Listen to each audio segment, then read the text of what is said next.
ভারতের এক ঐতিহাসিক প্রাসাদে রাত হলে আজও শোনা যায় একটাই ডাক, কাকা আমাকে বাঁচাও।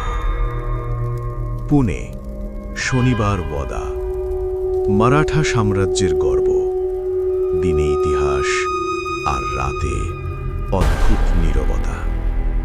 লোককথা বলে এক কিশোর উত্তরাধিকারী রাজনৈতিক ষড়যন্ত্রের শিকার হয়েছিল এই প্রাসাদেই।